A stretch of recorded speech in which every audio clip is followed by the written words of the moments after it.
to now introduce Ambassador Tin Yong, who is the Minister of, this is emblazoned in my mind, and all of a sudden I had like a brain stall. Communications, Information, and Technology, of course, for the NUG. He was born in Yongdong, Irrawaddy Division in Myanmar. He graduated with a Bachelor of Science in Computer, Network, and Security from the University of Maryland, USA.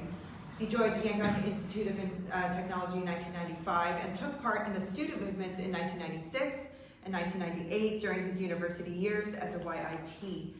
In 2000, he was imprisoned for 7 years for his leadership in the student movement by PA Technological University.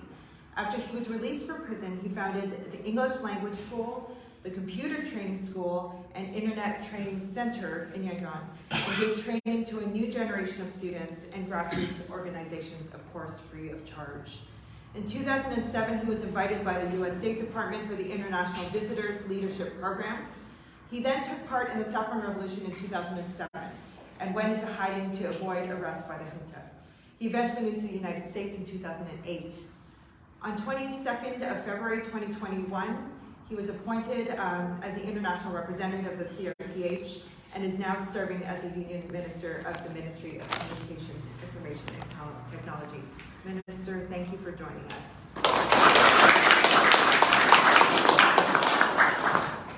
Thank you very much for giving me the opportunity to meet everybody over here. First of all, I want to talk a little bit about myself. As she has introduced, I joined the Rangoon Institute of Technology and then Yangon Institute of Technology. I studied my engineering. I majored in engineering. Unfortunately, we did not have a good chance for the education because, like Mr. Ambassador said, they did not want us to be educated. So we are against that.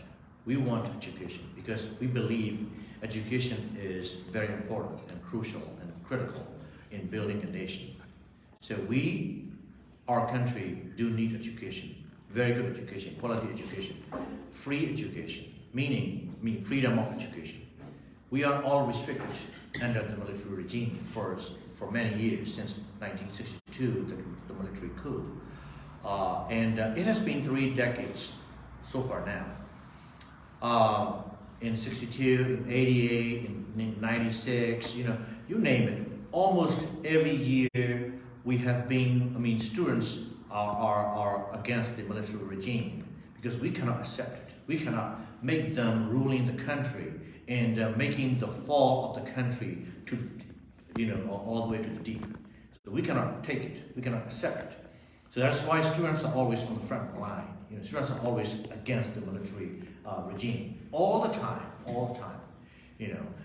So a lot of students were killed. A lot of students were imprisoned, but we never give up, never ever. So we value the education and we believe in education. That's why I want to give you a little bit of example that how do I speak English now like this? I do not know English. Although we learn English since kindergarten, we did not speak English at all back in Burma, right? But when I was in prison, I took that opportunity to learn spoken English in prison. I learned from elected member of parliament, Saw 99, and a friend of mine, we were in prison in the same row together. And then we were not allowed to read any books except the Bible or the Buddhist book or the Quran, religious books only.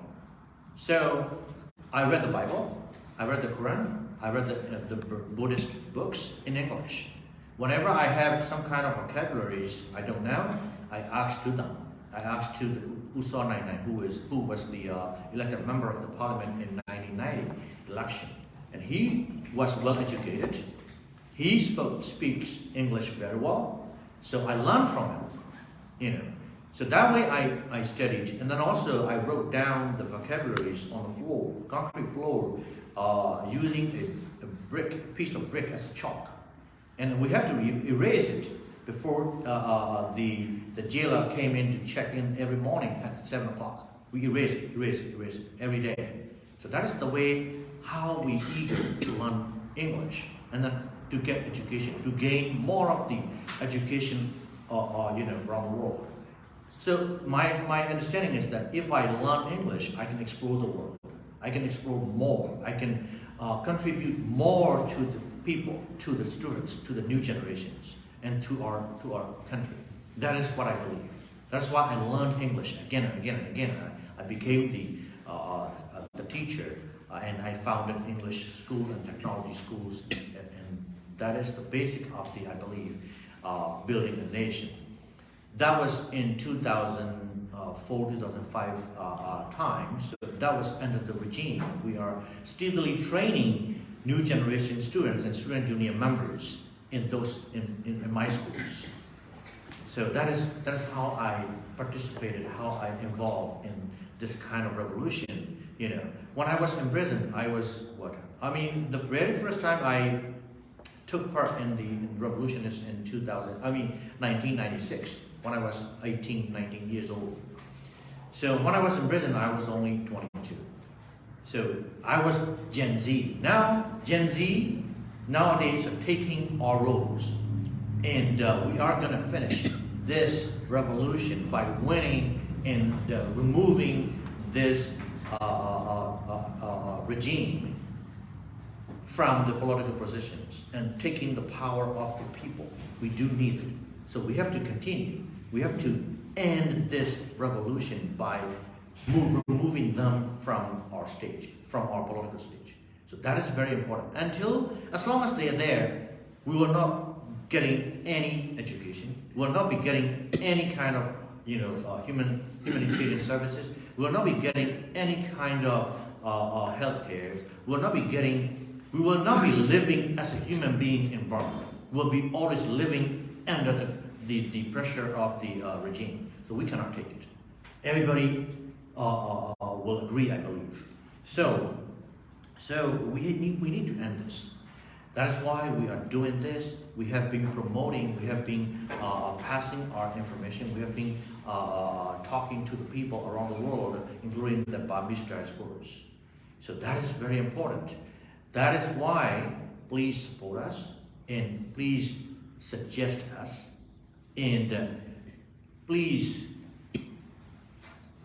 take part in this revolution until we win. Thank you.